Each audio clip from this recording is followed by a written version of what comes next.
Hello, everyone. It's Ashley Gronewald with Hunter Row Real Estate. I hope you're having a great day. I'm excited to do this live stream with you today on productivity when you don't feel like it. This topic came from a client and friend of mine, Jamie Rodriguez, who's with us today. And she sent me a text. I'm just going to read you a brief description of what she had sent me last week. And she said, Ashley, my question is this. Do you have days where you wake up and you just don't feel really like doing what you need to do that day? Now, knowing you work through it and do it anyway. But what do you do and how do you tell yourself on those days to help you work through the funk, to make those days the most productive, to still sound happy on every phone call and voice message that you end up leaving, to sign the cards, to meet with people, to set up virtual meetings, etc. I'm trying to learn so I can make the most of my time. Some days are not as productive because I spend half the time getting myself back on track mentally. So if you're here and you're listening, can anybody relate to what Jamie shared with me last week? Just about feeling in a funk, taking a little bit of time to get past that to actually getting to productivity. So if anybody feels similar, give me a thumbs up or a smiley face. I can relate, but I will say that there are some things that I've done through the years to push past that. And hopefully some of these will work for you. Not all of them, because some of them are going to be specific to your personality. So knowing your personality is going to help with this a whole lot. So again, take these with a grain of salt. Try them, implement them over the next couple of weeks, see if any of them help. I'd love to know if they do. But again, share in the comments section what works for you and questions and thoughts you have. So glad you're here, Christine. So good to see you on here. She shared one thing that works for her: lunchtime power walks, listening to podcasts and music that have nothing to do with work helps to recharge. What a great idea. I love that. So that's from Christine, and I'll put that up so you guys can see that. But let me jump in and share with you a couple of things that I do and see if any of these resonate with you. So the first one I'm going to say, and you probably already know it, but it works for me, and I shared this with Jamie: work out as often as possible. Now, I'm not asking you to get a gym membership or work out for an hour unless that's your thing and you can. I mean, maybe go for a quick walk outside, doing 20 jumping jacks before you do your to-do list for the day. And maybe it is going to the gym. I don't know what it is for you, but something that gets your blood pumping. This could be 10 to 15 minutes. It really doesn't have to be this extensive workout plan, but something that will get your natural endorphins pumping. For some people, coffee gets them awake in the morning. For me, it's a good endorphin rush through some sort of physical activity. So figure out what that is. I find that a lot of my creative ideas come from this time where I just get to be physical without having other business or personal things interplaying in that time. So working out as often as you can, whatever that looks like for you, it helps to clear your mind so you're fully engaged when it comes time to get things done. It also releases stress and tension. It gets me energized. It makes me feel ready to face the day. And so it works for me. And I would encourage you to try it, even if it's, 20 jumping jacks tomorrow before you start your day. All right, let's move on to number 2. This one you're going to laugh, but I've read this from the experts and I practice it personally. But make your bed. I know this sounds really silly, but it sets your intention for the whole day, whether it's going to be a productive day or a more lazy and relaxed day. It's a simple accomplishment that starts you on the path of accomplishing things throughout the entire day. Also, it's a visual reminder of your perspective on the day. Is it a put together and orderly day, or is it more relaxed or chaotic or unproductive? That visual reminder of your bed being made or not makes an impact on your ability to accomplish things throughout the day.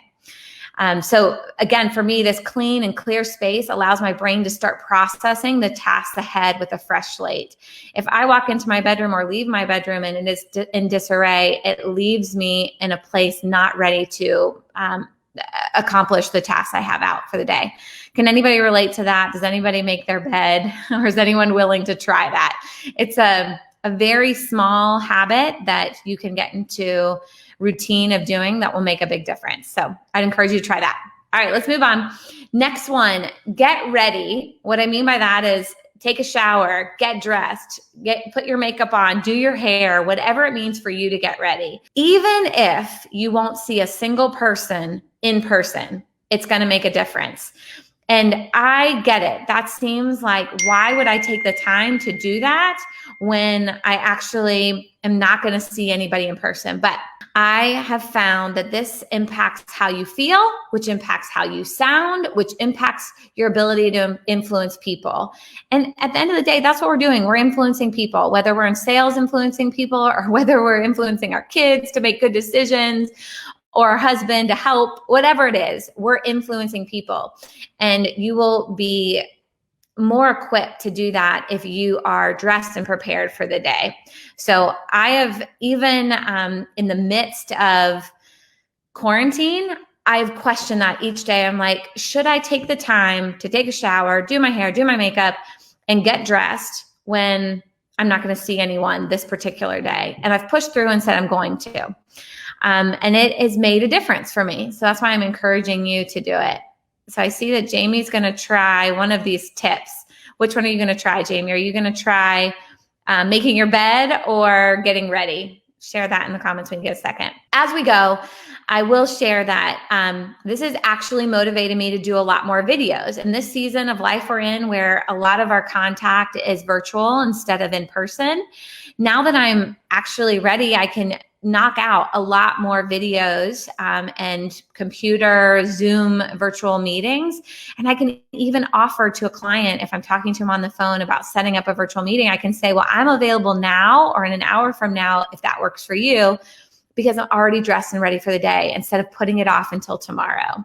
So I'd highly encourage that. Awesome. So Jamie says she's going to try making her bed and getting ready. Awesome. And Adrienne, glad to have you on here. And she has had a home business for 16 years and she gets ready every day. So awesome. Thanks for sharing that feedback as well. All right. Next one is create competition. Now, this is where I said this might not appeal to everyone because I'm super competitive and I know other people that are not. And so you're going to have to tune out for just the next couple of seconds while I share about this. You could create a competition with yourself or a family or friend, someone that would be willing to kind of add an element of accountability to your tasks or what you're trying to accomplish. So at our office, we have a sales scoreboard. And I'll tell you, I check that about every day. And it is the most motivating thing I have, because if I see others making an effort and being productive and successful, it really pushes me past a funk or a slump that I'm in, because I want to win or at least be in the lead. So seeing what other people are doing actually motivates me. And so I would encourage you, if you're not in that type of environment where you're in sales or have a office of coworkers that you could be competing with, I'd say call a friend and ask them to join you in your task or project, whatever it might be. That could be you have some errand calls that you need to make today on scheduling doctor's appointments and routine visits, whatever that is, maintenance appointments. And you are dreading that. Call a friend and say, do you have some tasks that you need to get done? Let's do them together and let's check in by noon to make sure we've got taken care of. That'll motivate you and you have some accountability as well. See if you can both commit to the accomplishing the task in a similar time frame and check in with one another through a text, a call, whatever it is, to help you stay engaged and motivated to complete it. It might even be on a Saturday that you and your spouse write 2 separate to-do lists for the day and see who can get the most checked off their list by noon. That could be fun. If your spouse is competitive and would enjoy that type of interaction, I would encourage that. Something just to motivate you to get it done, let somebody else know what you're trying to accomplish, and get it done together. So that's another idea. My husband is not super competitive, so it goes south for us when I start to compete. So that's not one we can do in our house, but I thought you might be able to do in yours. All right, number 5, I would recommend just getting started. And I know you've heard that before, but let me reiterate that one and put maybe a little different spin on it.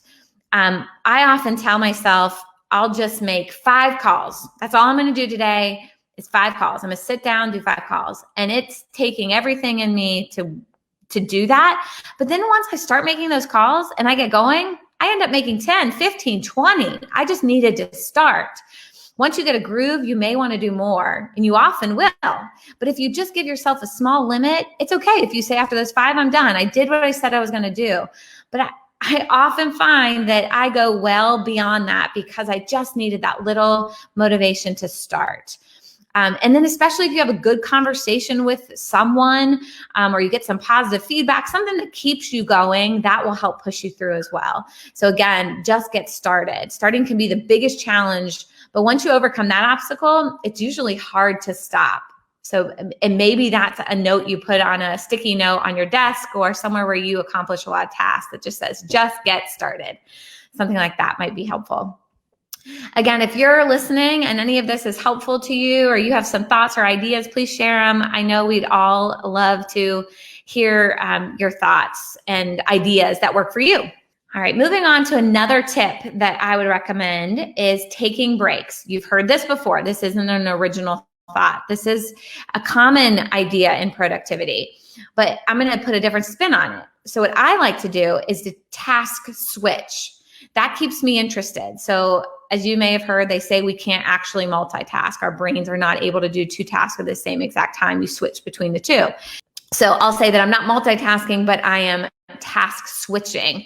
So I like to make calls and write notes at the same time, switching between the 2. It keeps me interested. It keeps me using my hands as well as my eyes and then my ears. So I'm using lots of different parts of my body to complete the task. Now, that is not going to be for everybody. I think that could be a big distraction for some. So you try it, see if it works. If not, don't continue that one. That one I love. It works for me.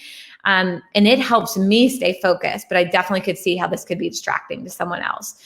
But the other thing is just getting up and doing something different. So often I will fold clothes or empty the dishwasher between calls because at the end of I have a big to-do list for the whole day, and some of them are personal, some of them are professional, some of them are relational, whatever they are. I like to intermix them because sometimes if I just do all work-related tasks, I can burn out and be not motivated. And you could start to hear that potentially in my voice. So what I try to do is switch those. So I might sit down and make 10 calls, need a little break, get up, unload the dishwasher, still being productive. So still staying in that productivity mindset, but just changing the scenery of task of what I'm doing. So I'd encourage you to try that. The other thing is maybe grab a snack, but try not to just grab a snack and then quit doing the task. But it could help just to give you a little spark of energy. And then switching projects.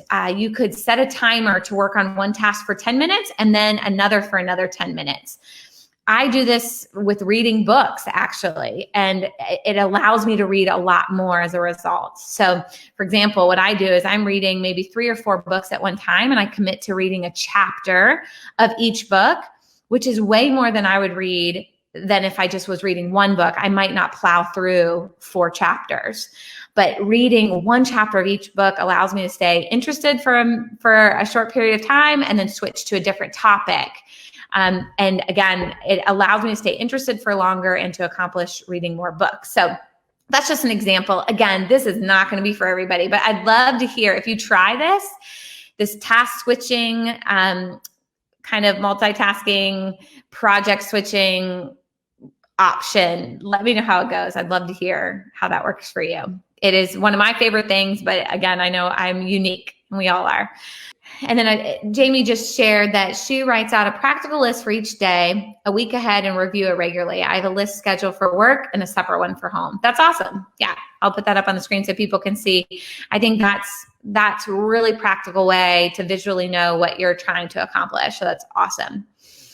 So another idea I have for you is to bribe yourself with a reward when you complete the task. Again, not an original idea, but why not try this? This could be a trip to the spa, Target, a salon, whatever that might be. And maybe going to see a movie that you've been wanting to see, or a restaurant you want to try. Or maybe it's your spouse takes the kids and you get some quiet time. It could be your spouse makes dinner. You get to pick the show that you're going to watch that evening on Netflix or whatever, or that you're going to buy a new pair of shoes or a purse. Anything that can help motivate you and keep your eyes on the prize. And this prize could be that you're just trying to accomplish some daily routine things. And I don't want you to get frustrated thinking other people seem to have no issue getting these things done. You don't know that. You don't know how they struggle inside with getting them done. They may just be able to push through using some of these types of strategies. So try to, again, focus on what you want to accomplish and then set a reward for when you do. Another thing I do that I could recommend to you would be changing your scenery. Again, this is knowing yourself and knowing what works for you. So trying different locations. Maybe some of you are way more motivated in a coffee shop.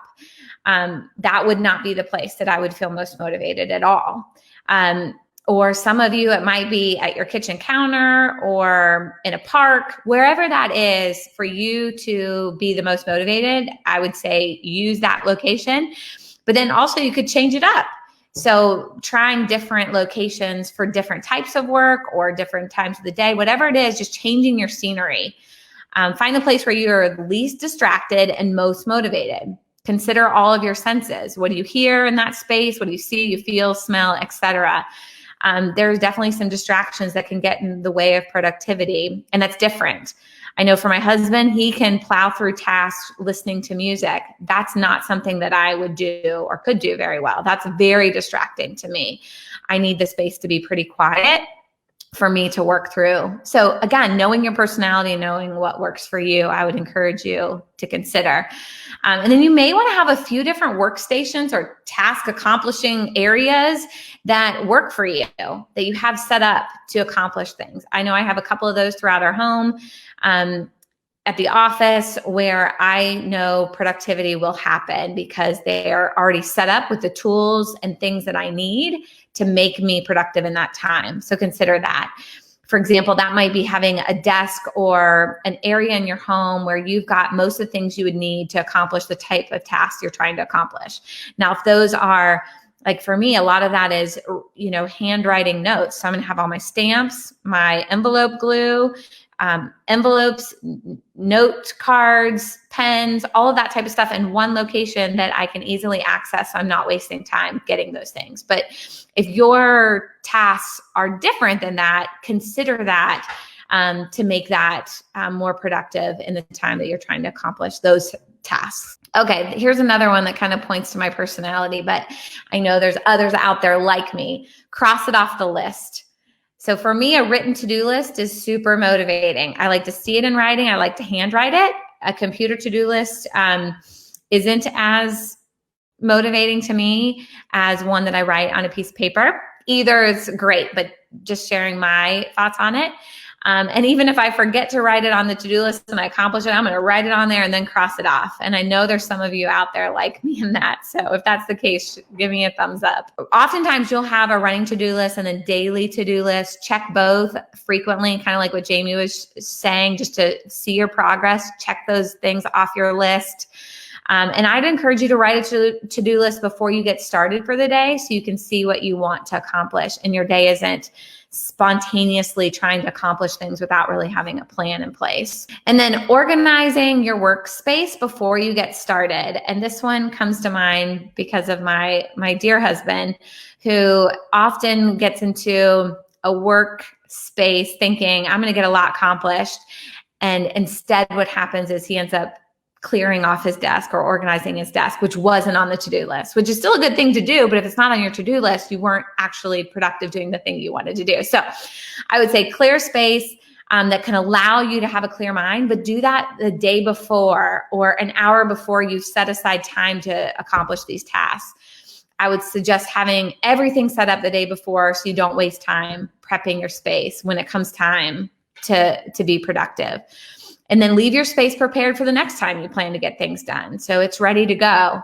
Like I said, you may procrastinate doing what you need to do because you have tricked yourself to think you're being productive by organizing your desk or cleaning it off or your office. but that was not the item you had planned to accomplish. So keep that in mind when you're doing these tasks specifically, that is this on your to-do list? Is this a priority?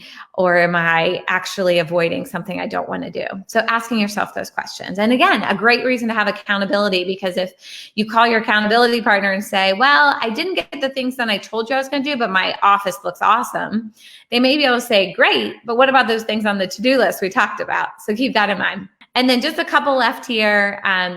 Make small daily goals that are attainable. So this could be whatever your to-do list or productivity you're trying to accomplish is. That might be, for me, saying I'm only going to do 5 calls, but I'm going to do it every day consistently. Or it might be for you running 1 mile or a half a mile, or doing meal prep for 1 meal. I'm just going to try it with 1 meal. Or I'm going to organize 1 closet. Whatever it is, start small. We set these ginormous goals that are not attainable, that leave us feeling frustrated because we can't accomplish it.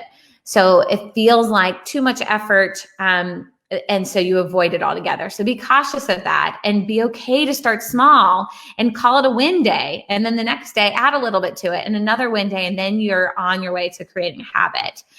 The whole goal here is to create habits from these activities. One expert recommended starting as small as just saying, I'm going to floss 1 tooth, which I think is hilarious. Because if I had already gotten the floss out and had flossed 1 tooth, I'm going to do the rest of my teeth.